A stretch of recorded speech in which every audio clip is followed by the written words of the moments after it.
Okay, thanks very much. Good morning, Stuart. How are you doing? I'm good, thank you. How are you? I'm very well, thank you. I'm going to start with the same thing I started with Robin about, and that's I'm sure you haven't sat through the whole 63 minutes of it, but the players will have discussed the Razzie Erasmus video. What are the thoughts on it?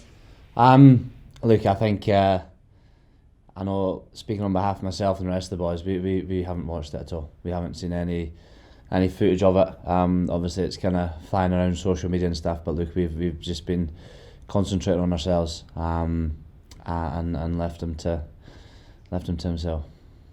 But you will obviously be aware of it, and you'll have chatted about it. And rugby prides itself on respect for the referee. When a director of rugby comes out and basically spends an hour lambasting refereeing decisions, it doesn't help the game, does it?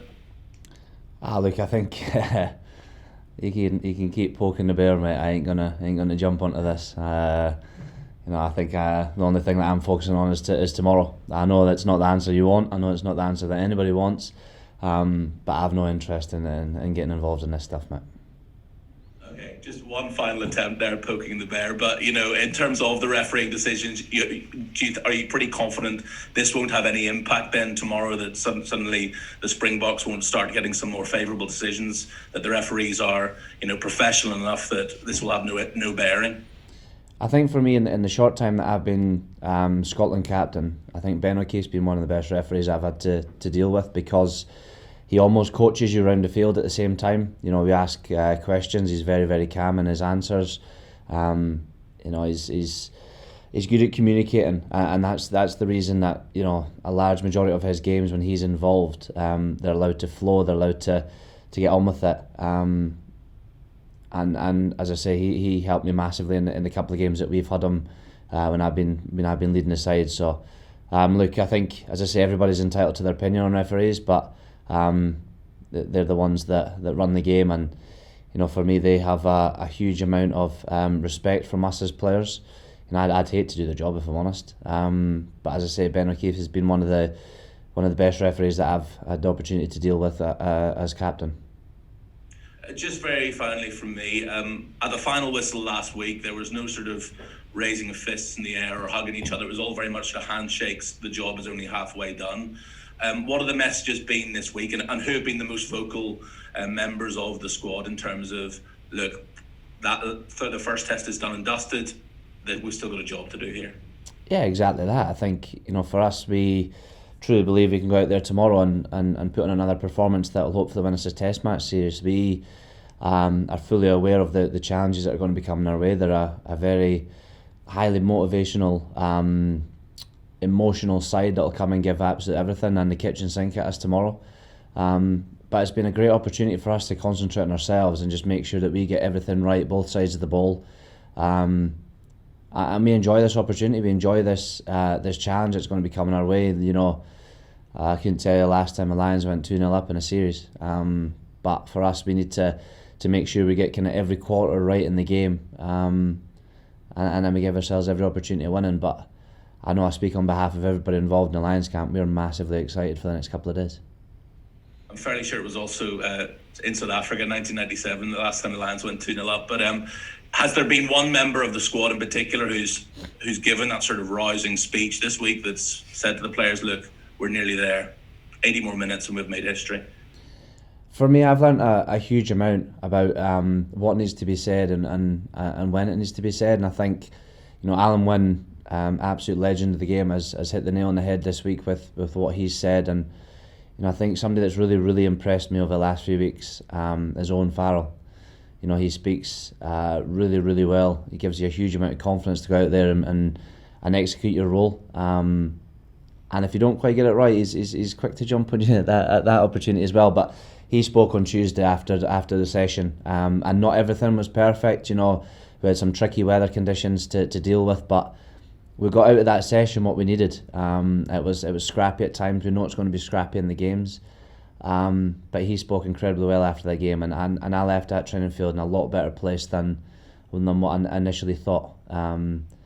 But as I say, I've learnt a huge amount from a lot of boys in this squad, and I'm absolutely loving the opportunity to get better. Thanks very much, Stuart, and best of luck tomorrow. Thank you, mate. Stuart, as a man who's played an awful lot of Test match rugby and big games, how are you feeling today, so close to such a significant match? I think that one of the best things is I'm actually sitting down and talking about it, because if not, I'd be sitting in my room kind of don't know what I'd be up to.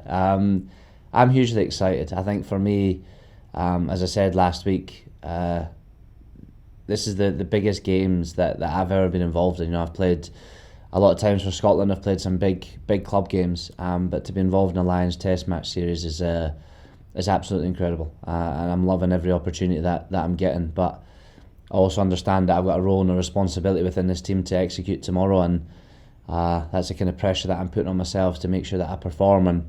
But yeah, mate, I'm hugely excited, and I think for me, the kind of character that I am between now and the game is probably the worst time for me, because I can get too hyper and I can have far too many coffees. But I'll enjoy the build up like everybody else, and I get excited about taking on the Springboks tomorrow. You spoke earlier in the tour about how not being a Test Lion hurt you. Is it the life of the professional sportsman that you've got to immediately reset that goal to make it being a series-winning Lion? 100%. I think I speak like everybody that's involved in the Lions, everybody that's in tour, everybody that's done all the hard work at home and the build up for the last 4 years for this goal. Every single person wants to be involved in a winning Test series, and you can see that from everybody. The media, the commercial, everybody, the coaches. We're all here for the same purpose, the same goal, and I'm enjoying each other's company along the way as well. So, look, tomorrow's another opportunity to represent the Lions, another opportunity to take a step closer to where we want to be. And we're going to do everything we possibly can to make sure we achieve our goals. The ball in play time last week was actually the lowest on the tour so far. Is that an area that the team are looking at, or is it just naturally Test matches against South Africa are a little bit slower and a bit more precise? Yeah, look, you can plan for X, Y, and Z in the game, and sometimes it can go completely the opposite direction. I think for us in the first half, we were potentially a little bit ill-disciplined. We gave them, cheap field position, easy points. That's something we've addressed. That's something we've looked at, and that's something hopefully we can be better at tomorrow. But we know fine well what we're going to try and go out there and execute tomorrow. And as I say, we've had a good week's prep. At times it's been challenging. At times it's been far from ideal, far from perfect. But that means we just reset again and almost park it and move on. And I think that's probably the best thing that's happened. Tuesday wasn't quite our best session. Wednesday we had to dwell on it because we were off and recovering. But yesterday we trained a lot better, and today it's just a case of dotting the I's and crossing the T's and making sure that we've done everything we possibly can. But tomorrow hopefully we can execute our game plan for a full 80 minutes, because that's what it's going to need. And that's the challenge. That's the challenge that excites us as players. From a South African point of view, it felt like Mapimpi and Colby weren't in the game enough last weekend. Are you expecting to see a game plan that involves them more this week? I think for us, we just need to expect the unexpected. We don't quite know what's going to come, other than a massive aerial threat. I thought they were incredible under the high ball, both in defence and attack last week. But yeah, look, I think when the game opens up, when the game frees up a little bit, you'll see these guys get involved. And there'll be times tomorrow that it will. There'll be times tomorrow that we'll be uncomfortable in defence. But it's how we regain control and be in a position to go after them again. And look, I think if the game does open up a little bit, that's perfect for us as well. We want to be in a position to move these big boys around. We want to be in a position to play in the right areas. And we've got a game plan that excites me as a back three player and excites everybody else. But we know fine well we have to get the fundamentals of the game right and make sure that we're doing the basic things well, and we get some good go forward. If we get that, then we're on the right track. Can I just finally ask you what it is about Hawick that's produced 13 Lions and 65 international rugby players from a town of only 15,000 people? How do you explain that? I'm a very, very passionate Hawick man, and it hurts me when people talk about things and not in a good light. But I think when you look at it like that, we've done really quite well, haven't we? But at one point, Hawick and the Borders were the heartland of Scottish rugby, and the place means the world to me. So to be involved with one of my best mates in Rory Sutherland, we were brought up together. To be playing for the Lions together is very, very special. But for me, the support that we've had from the townsfolk has been absolutely incredible, and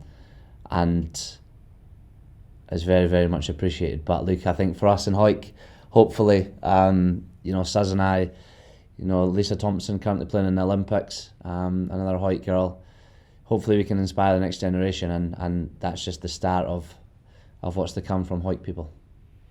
Thank you, Stuart. Thank you. Stuart, what does Chris Harris bring to the party, and how pleased are you for him to make it?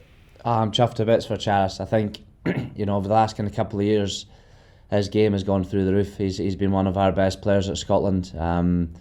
It gives me a huge amount of confidence in the way that he speaks, in the way that he defends, in the way that he wants to get involved.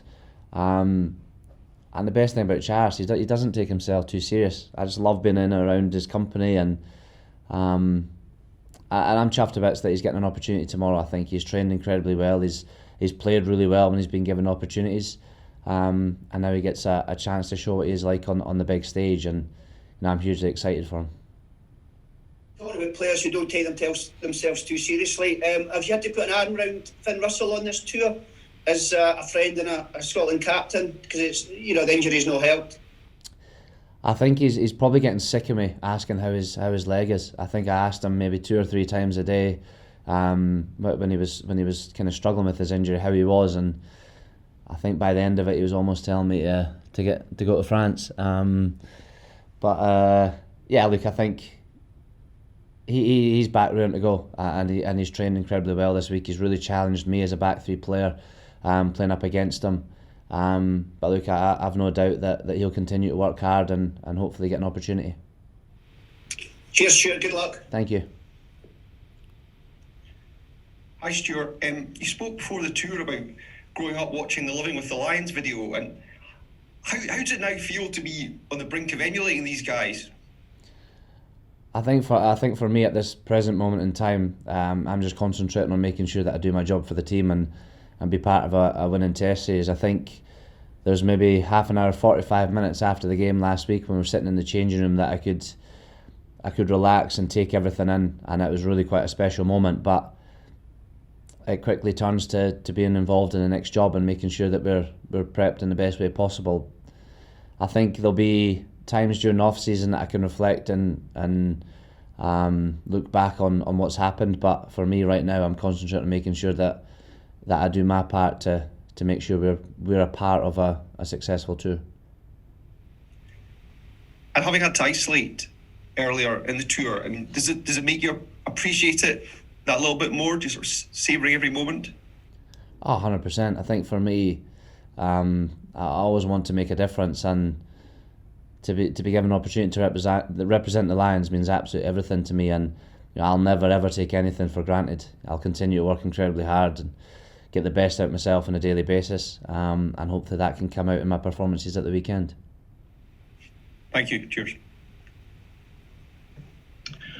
Stuart, Gavin Merson, Telegraph here. I just wanted to ask a slightly broader question about Warren Gatland. You're one of the few players in the squad who's, for this is their 3rd tour, and I just wanted to see what your thoughts are on what he is like as a Lions coach, what makes him special as a Lions coach. If you were to win the series, there's an argument to be even more famous as Sir Ian McGeechan in terms of his status as a Lions coach. Just be really interested to hear your thoughts on what he's like to sort of be in the squad, and what sort of maybe makes him special as that unique challenge. I think that the thing that I like best about Gats is that you never quite know where you sit with him. He always kind of challenges you on a daily basis. You'll sometimes you think you're having a very, very good conversation, and all of a sudden he'll challenge you on something. It just makes you refocus and switch on. But I think he brings the best out in everybody. I think because of the kind of mindset that he's got, every little opportunity that we've got in training. You know, our training sessions have been, you know, between 25 minutes and 50 minutes long.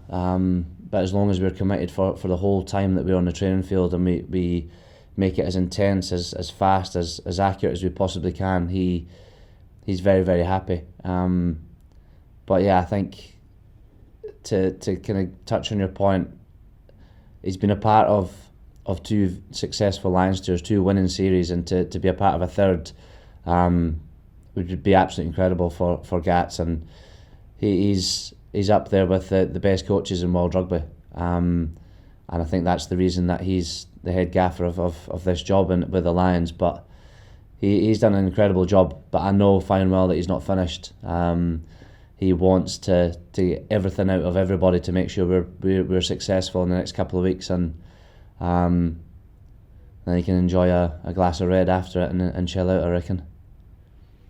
And just in terms of this trip, it's been obviously unique with all the circumstances with the pandemic. Has it been different? I don't know, because you knew what he's like, were you confident that you'd be able to get through this, even just from a sort of mental health point of view as well as a rugby point of view, to just what he's, you know, has he changed in any way in this trip? I think he's massive on families, and that's something that means a hell of a lot to me. And obviously leaving my wife and kids and parents and brother back at home is something that I find challenging when you're away. But he's found ways of getting them involved throughout. You know, we've had photos in our rooms, we've had messages on the team selection, we've had just tiny little bits and pieces that he thinks is perfect for the boys, and it makes you it makes all the sacrifices that you make through time worthwhile, because he's involving everybody, because he knows fine well that if we were living in a normal world, they'd all be here supporting us. So if you get a happy, healthy human, you get an even better rugby player, and that's something he's massive on, which is very much appreciated from us as players. Thanks, Stuart. Hi, Stuart. Yeah, on that note of involving the families and everything, I imagine this has been one of the longer weeks of your Test career, waiting for tomorrow. What have you guys done as a squad to kind of take your mind off the rugby and have a bit of fun and, I don't know, relax a bit more in such a big week? I think nothing massively has changed over the last few weeks. Obviously, we're staying in a quality hotel. You know, boys have been out on the golf course, we've been out for walks. There's Elliot Daly and Jamie George making 1 million coffees a day, and there's loads of different bits and pieces around the team room that boys are enjoying each other's company. And you know, for me, the last thing that I want to come and do in a Lions tour is sit in my room and make sure that I'm recovered for a game. I want to be involved in everything with the boys, and we're all about making memories on and off the field. And we've got a very, very good group of boys here, group of players.